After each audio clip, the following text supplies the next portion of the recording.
Hi you guys! So today's homework was to do beginning, middle, and end of the story that we read in the classroom. So this is the copy.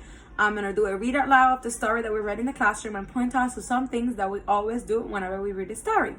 For instance, we always do left to right when we're pointing at the words, and we make sure that they know the difference between the picture in the story and the words in the story.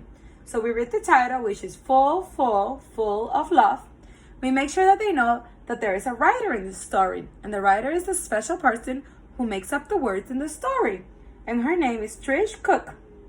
We can tell them that the story is illustrated by Paul Howard, and illustrated means that that's the special person who does all the pictures in the story.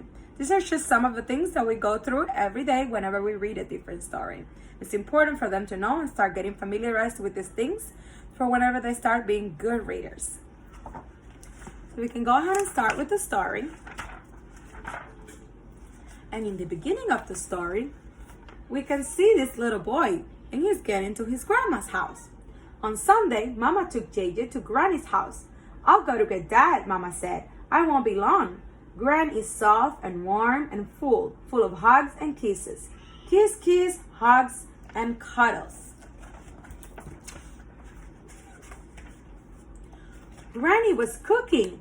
Dinner smells so yummy. Is dinner ready, Gran? Asked JJ, but Gran shook her head. Dinner is not ready yet, she said. Come, let's put out the dishes. Granny's cupboard is always full of colorful dishes. Clean, clam, clutter, clutter. But JJ was still hungry. Is dinner ready now? He asked. Gran shook her head. Dinner's not ready yet, she said. Come, let's feed the fish. Granny's fish tank is full of all kinds of fishes. Splash, splish, wiggle, wiggle.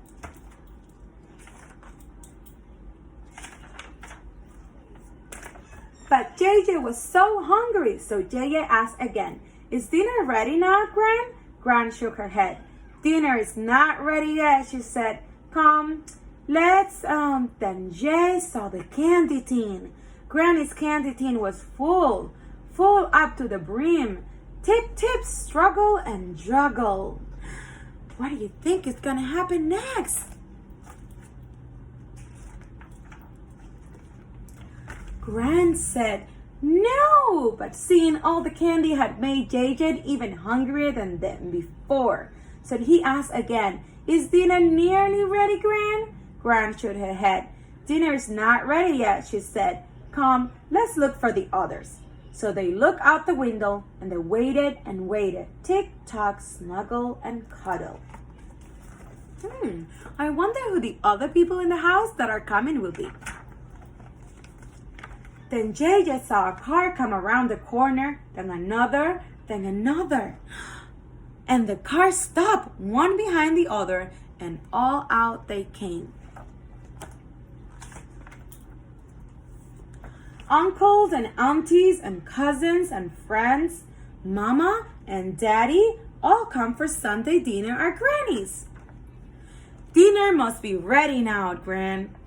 JJ grinned and Gran laughed. I think it is. There were butter peas, chicken and jam, macaroni and cheese and potatoes and ham, biscuits, gravy, collard greens, pasta salad, rice and red beans. There were apple pie and vanilla ice cream, fresh peach cobbler covered in steam, raspberry sauce, coffee and tea. Plenty for everybody. JJ said, I'm going to Pop's. And Cousin said, I have to stop. More pie, please.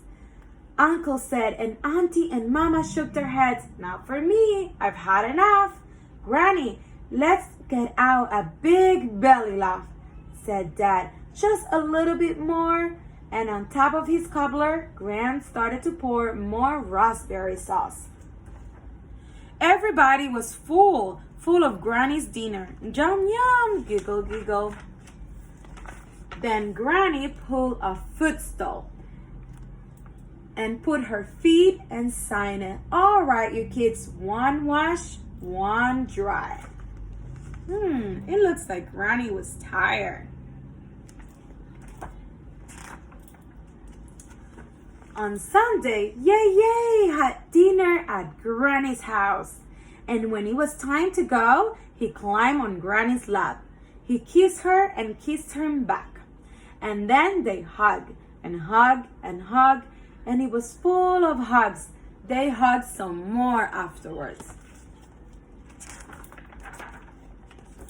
Granny's house is always full of hugs and kisses, full of tasty dishes, full of all kinds of fishes, full of the brin with the happy faces, full of love. That's Sunday dinner at Granny's house. The end. And now we can ask some questions like, what are some things that JJ does at Granny's house before dinner? And who are some of the other family members at Granny's house? What are some of your favorite foods that you have when you have dinner at home? Whenever we talk about the beginning of the story, we can point out things that JJ did at the beginning of the story while he was waiting for dinner, or how hungry he was. Whenever we talk about the middle of the story, we're going to point out how all the family members came to have the big Sunday dinner at JJ's grandma's. And we can talk about how they were uncles and aunties and cousins and all sort of different people. And whenever we talk about the end, we can talk about how he was hugging and kissing his grandma and how happy he was that he knew he would always be comfort in there. The end. I hope you guys like the Read Aloud and can talk more at home with your children about beginning, middle, and end of a story. Thank you.